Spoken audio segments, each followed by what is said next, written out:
Hi there, I'm Lenny Slagan with your Fox 10 News Now update. An overnight house fire being investigated as a homicide. Mobile police making a quick arrest. 16-year-old Terrence Barney Jr. charged with murder and arson.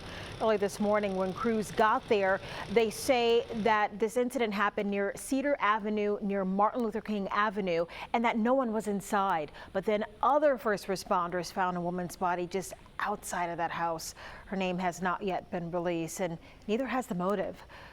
Well, officers also arresting someone in connection to a deadly shooting at a pool party Saturday night at a house in Mobile on Dawes Road. Detectives charging 18-year-old Isaac Parker with the murder of the shooting death of 18-year-old Isaiah Dickerson.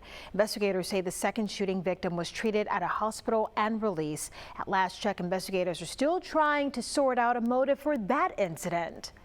And a Fox News follow-up. The city of Daphne says it's pleased to see a great improvement on ambulance response times. MedStar based an ambulance there about 2 months ago after the city raised concerns over long response times. Faster response times, they say, can literally save lives. And this has been accomplished through cooperation between MedStar and the city of Daphne without costing taxpayer money.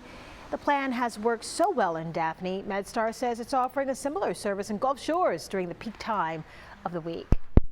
We got another cybersecurity attack to report. The George County School District saying that it identified suspicious activity that disrupted the computer system last week. The district superintendent sending a statement indicating we have teams of people working around the clock to resolve this issue.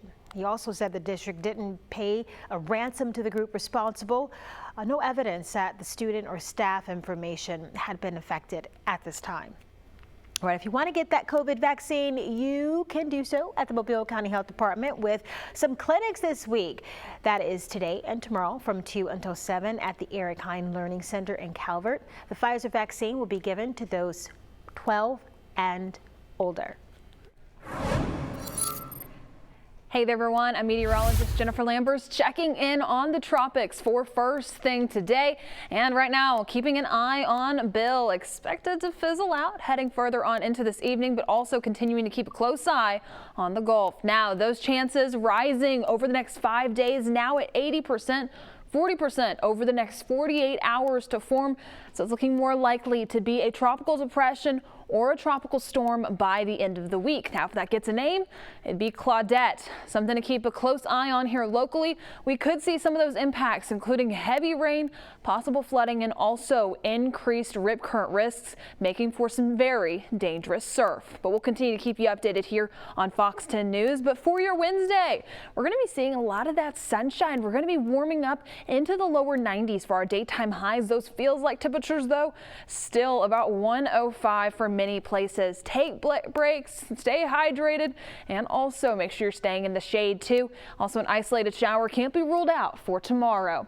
Now, in case you're heading on down towards the beaches, upper 80s for our daytime highs. Rip current risk still staying low, but the UV index very high. Make sure you are applying that sunscreen. For the full 7-day outlook, your Wednesday and Thursday looking great, but we're staying warm. And then we start to see those rain chances really start to increase, which could be some of those tropical impacts. We'll continue to keep an eye on that. But again, we're looking at some wet conditions heading on into this weekend. But hey, also those daytime highs dropping down into the mid 80s. Thanks for joining us here on Fox 10 News.